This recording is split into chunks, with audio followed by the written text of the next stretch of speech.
And welcome to our review of the Phuket News once again, and we welcome to the nerve centre of the Phuket News, Simon Ostheimer, the managing editor of the Phuket News. Welcome. Welcome. Thanks for having me. Now, we are in the nerve centre, and as we speak, the Phuket News is being delivered to over 600 venues around Phuket, so you might see people moving backwards and forwards behind us. And all we can say is, oops. Yes. A great story. Yeah, a lot of people would have I think seen this online, but this was a crane, one of these huge cranes in Patong. The operator, I guess, didn't balance things quite rightly and went smash into a two-story building. Luckily, nobody was hurt, but an immense amount of damage. Yeah, you're right. Luckily, no one was hurt, and the picture says it all. And somebody actually noted quite realistically on the feedback on the PhuketNews.com that it seems that the outriggers sort of weren't in the right places. So it seems to be a few things that don't quite look right about the whole situation. Yeah, the whole setup. And I mean, there were initial reports that the crane operator had fled. Actually, we found out that wasn't the case. He did stay, obviously, to face the consequences of it. But just an amazing picture, and that's why we chose it for the front page.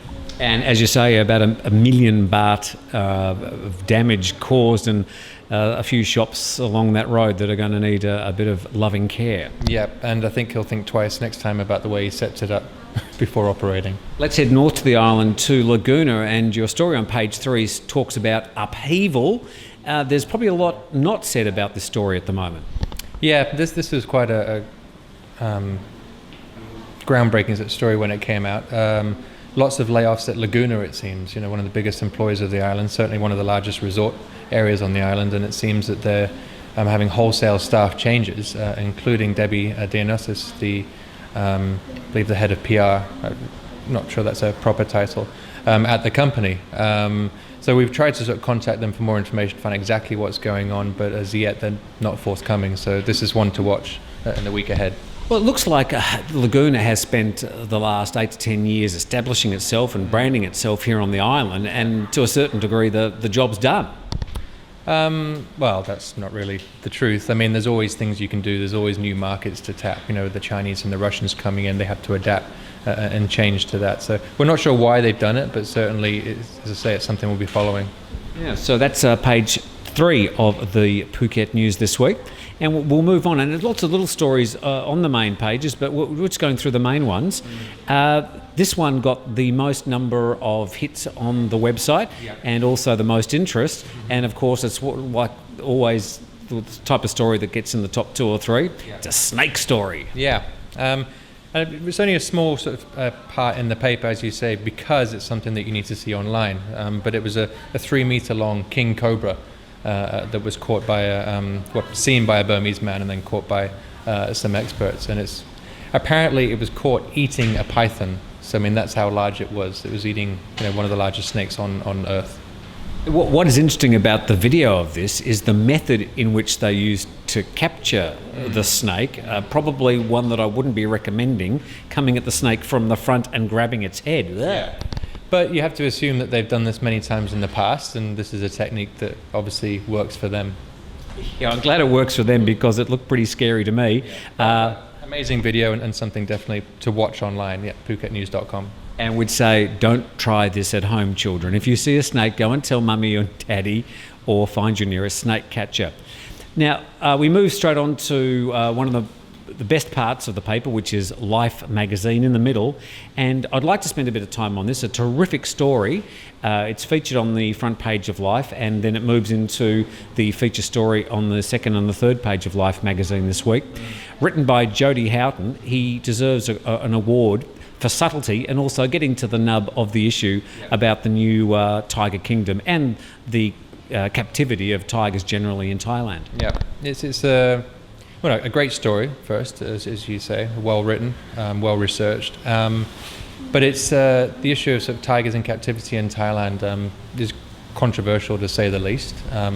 There are places in Thailand where it's rumored the animals are drugged and sedated in order that tourists can get up close, to take the photos with them.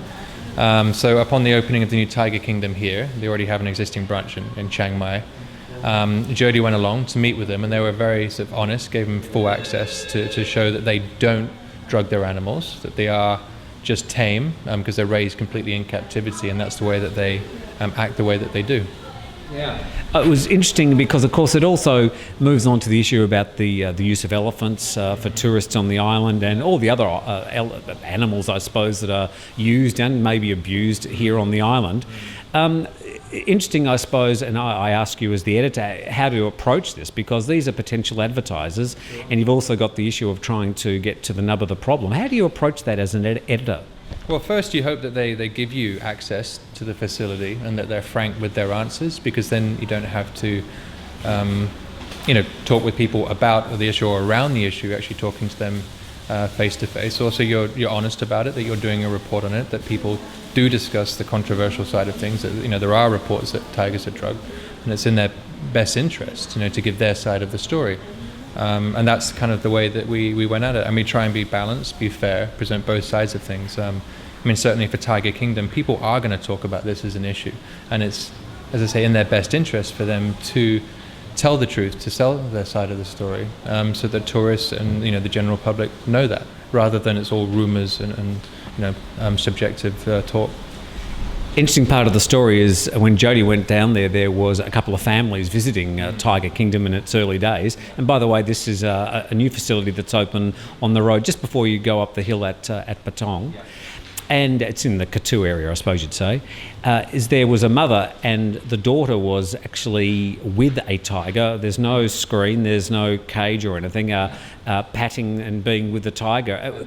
You're a dad with two beautiful young children. Would you allow one of your children to be touching a tiger? Well, my oldest is only 2, so he's likely to sort of run up to the tiger and poke it in the eye and do all sorts of things that are going to make it react in some ways. So absolutely not with my kids currently. But she was grown up, the daughter. But it was interesting that the mother was standing outside the fence, and no way was she going to go inside. But it was something her daughter had always wanted to do.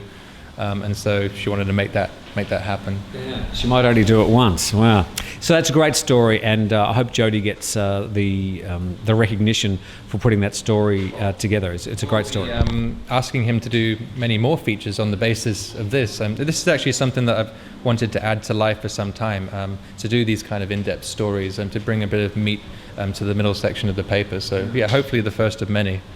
And speaking of meat, you've got a review of Wolverine in the middle. So the new X-Men spin-off, I guess. Not very good, according to our reviewer this week. Kind of a bit overhashed and, not as good as it could have been. And we also should draw people's attention to another great article in the paper this week, which is in the main body of the paper, which is about the perils of tourism and all these things that we worry about here on the island. Doesn't seem to be putting the tourist off. It's a great double-page feature. Yeah, that's the news focus, so separate from the feature, looking at all the issues that we've covered in the news over the last few months. The issue with the Russian man who had the gun pointed to his head, and all these things, dangerous acts that happen and accidents, and whether it's impacting Thailand tourism as a whole. People talk about, this is going to make people stop coming, where we look at the issue, is it really happening? Yeah.